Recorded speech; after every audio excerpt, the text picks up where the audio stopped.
Press the bell icon on the YouTube app and never miss another update.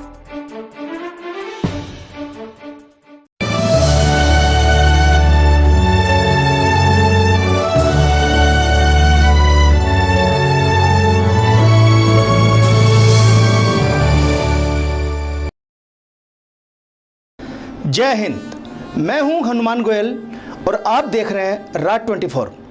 आप सभी को राष्ट्रीय पर्व स्वतंत्रता दिवस और रक्षाबंधन की हार्दिक शुभकामनाएं। आज पूरे भारतवर्ष में जश्न आज़ादी का पर्व धूमधाम से मनाया गया। आज बहरोड के स्टेडियम के अंदर राष्ट्रीय पर्व मनाया गया। इस अवसर पर मुख्य अतिथि बहरोड विधायक बलजीत यादव रहे। बहरोड एसडीएम सुभाष यादव, तहसीलदार तथा पूर्व चेयरमैन सीताराम यादव भी कार्यक्रम में मौजूद रहे। स्कूली बच्चों ने रंगारंग सांस्कृतिक कार्यक्रम भी दिखाया। साथ ही मार्च पास्ट और ध्वजारोहण के बाद में अनेक सांस्कृतिक कार्यक्रम होने के बाद उत्कृष्ट कार्य करने वाले लोगों को सम्मान भी किया गया। इससे पूर्व बहरोड एसडीएम सुभाष यादव ने उपखंड कार्यालय पर झंडा फहराया। इसके बाद बहरोड के उप कारागृह पर भी उन्होंने ध्वजारोहण किया।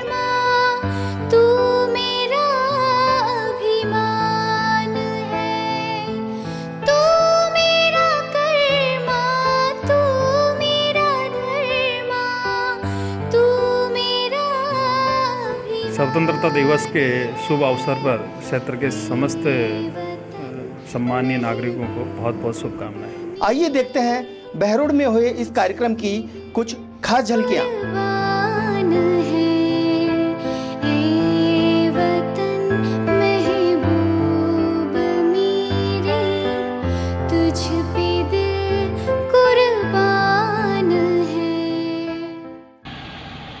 एक जनप्रतिनिधि होने के नाते मैं पूरी ईमानदारी से कोशिश करूंगा, जिस विधानसभा में आपने मुझे भेजा, जहां पे जनता की सुविधा के लिए, जनता के विकास के लिए कानून बनते हैं, मैं कोशिश करूंगा कि आपकी कोई भी जो परेशानी हो उसका निराकरण करने वाला कानून बने। मैं कोशिश करूंगा कि मेरे क्षेत्र में कहीं भी अन्याय अत्याचार हो तो उसकी तरफ मैं सरकार का ध्यान आकर्षित करवाऊं। मैं तो आपसे इतना ही कहूंगा कि तूफानों से आंख मिलाओ, तूफानों से आंख मिलाओ, सैलाब पे वार करो, तूफानों से आंख मिलाओ और सैलाब पे वार करो। इन मल्लाहों का चक्कर छोड़ो और पैर के दरिया पार करो।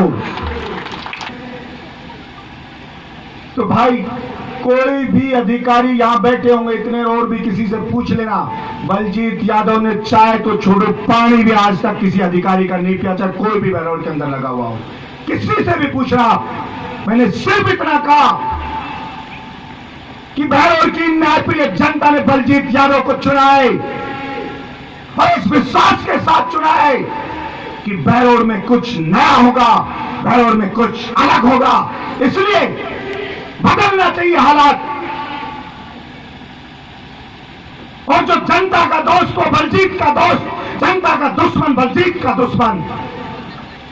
मेरी दोस्ती मेरे बहरोड की 36 बिरादरी की न्यायप्रिय जनता से, मेरा कमिटमेंट बहरोड की न्यायप्रिय जनता से, और ये दुनिया जानती है बलजीत यादव जान पे खेल के भी अपने कमिटमेंट को निभाता है। 18 घंटे बहरोड के लिए बलजीत यादव काम करेगा और निश्चित रूप से बदलेगा बहरोड में। कभी भैंस चोरी हो रही है, कहीं कोई लूटपाट हो जाती है, कोई कहता मेरी थाने में सुनवाई नहीं, कोई कहता तहसील में नहीं। आप थोड़ा सा इंतजार रखिए, थोड़ा सा सब्र रखिए, मैं मेरी जान लगा दूंगा, लेकिन आपको ये जरूर दिखा दूंगा कि जनप्रतिनिधि इसको कहते हैं जो जनता के लिए जीता है, जनता के लिए मरता है। कि बहरोड के अंदर अवैध दुकानें बंद करवाई, बहुत से लोगों की आंखों की किरकिरी बना, लेकिन फिर भी कार्रवाई। दूध माफिया सिंथेटिक दूध बना रहे हैं, किसी के जान ले रहे हैं बच्चों की।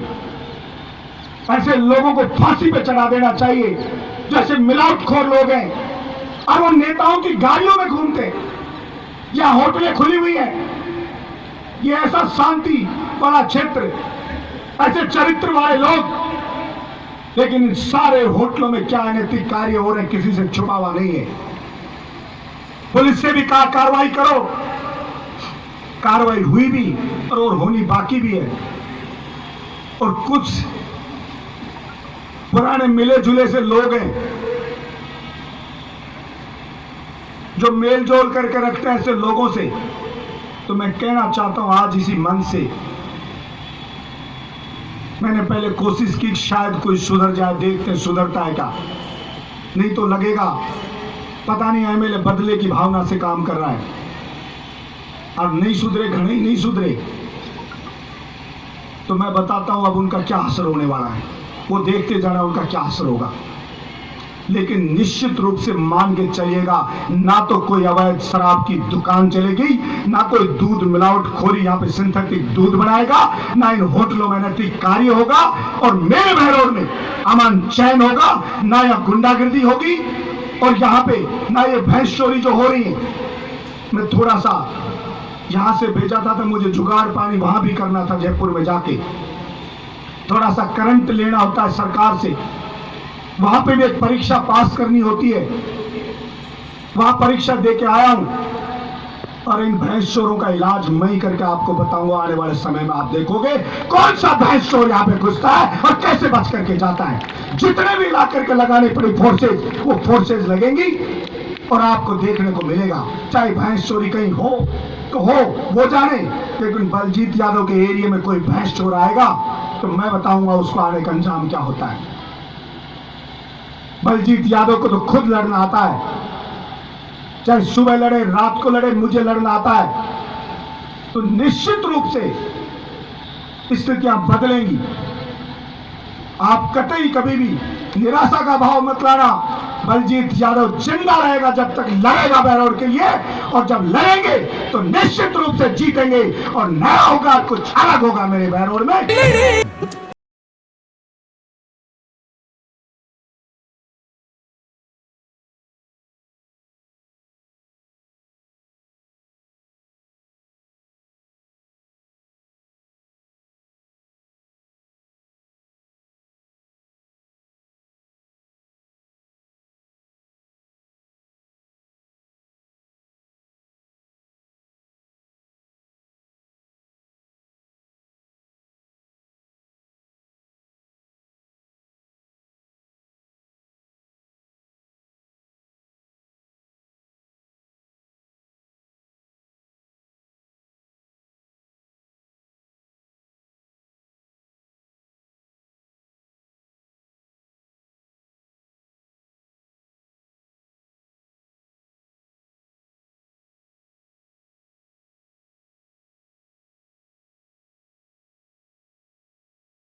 के विदेशी दासता से मुक्ति लेकर आज़ादी की खुली हवा में सांस ली थी।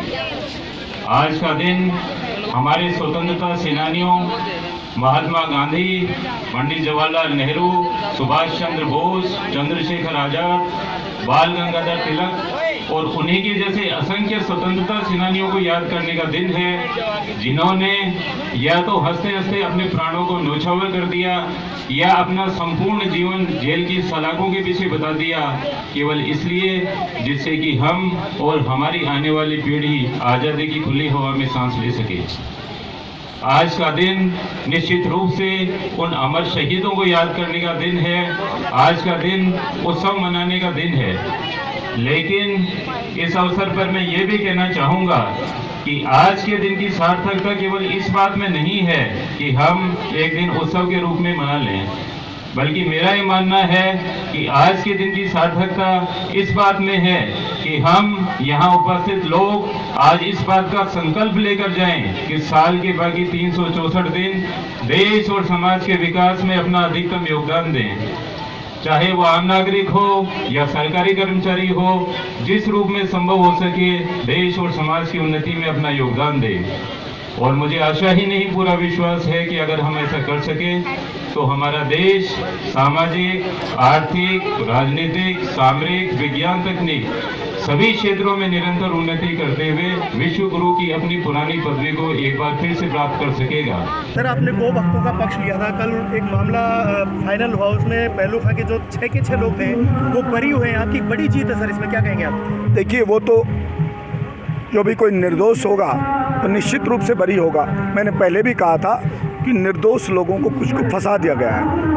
आज जब वो बरी हुए तो सच्चाई सबके सामने आ गई कि वाकई में वो निर्दोष थे, और इसीलिए हमने आंदोलन किए थे, प्रदर्शन किए थे कि भाई ये निर्दोषों को पुलिस ने बंद कर दिया है, दबाव के अंदर बंद कर दिया है कि हमने केस सोल्व कर लिया, इसलिए इनको छोड़ा जाए। लेकिन कुछ छूटे, कुछ बंद हो गए। मैं न्यायालय को धन्यवाद देता हूँ कि उन्होंने न्याय किया और निर्दोष लोगों को बरी किया। सर, आपका एक दर्द झलका आज की बहरोड के अंदर दूध माफिया, खनन माफिया, अन्य माफिया काम कर रहे हैं, शराब माफिया काम कर रहे हैं। जब आप इनसे लड़ेंगे तो आपके पास चुनौतियां नहीं आएंगी, किस तरह से सामना करेंगे आप? देखिए, आप कोई भी काम नया करते हो, निश्चित रूप से चुनौतियां आती हैं, और आप धारा के विपरीत अगर बहते हो तो निश्चित रूप से आपको परेशानियां आएंगी। लेकिन मैंने पहले भी कहा, अभी भी आपको कह रहा हूं कि देखिए, जो धारा के विपरीत बहता है वही कुछ नया करके दिखाता है। और मेरी आदत रही है लीक फाड़ के चलने की। मेरा कमिटमेंट है बहरोड की जनता से कि बहरोड में कुछ गलत होगा उसको मैं बर्दाश्त नहीं करूंगा। तो जो गलत हो रहा है उसको मैं बर्दाश्त नहीं करूंगा। जो भी चुनौती आएगी उसका सामना करेंगे। मैं इस बात में बहुत गौरव का अनुभव करती हूँ कि मैं एक सैनिक की पत्नी हूँ। मेरे पति मेजर संदीप यादव भारत और म्यांमार बॉर्डर पर देश की सेवा कर रहे हैं, वहाँ डटे रहे हुए हैं, और मैं यहाँ राष्ट्र के गौरव निर्माण में, राष्ट्र निर्माण में अपनी भूमिका निभा रही हूँ एक शिक्षिका के नाते। तो मैं खुश हूँ कि मेरे पति देश की रक्षा कर रहे हैं, और मैं शिक्षा जगत में हमारी जो देश की युवा पीढ़ी है उसको बनाने में, उसके निर्माण में अपनी भूमिका अदा कर रही हूँ। तो ये भी मेरे लिए अत्यंत गौरव की बात है।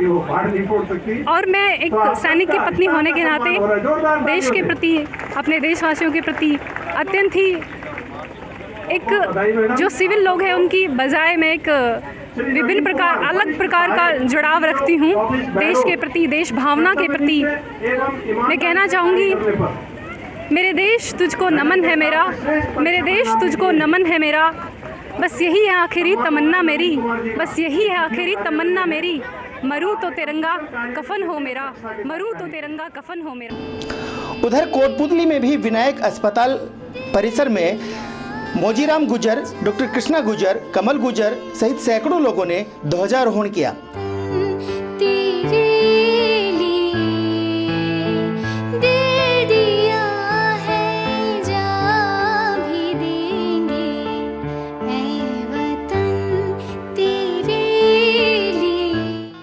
वहीं परिवहन कार्यालय पर भी आदर्श राघव ने झंडा फहराया।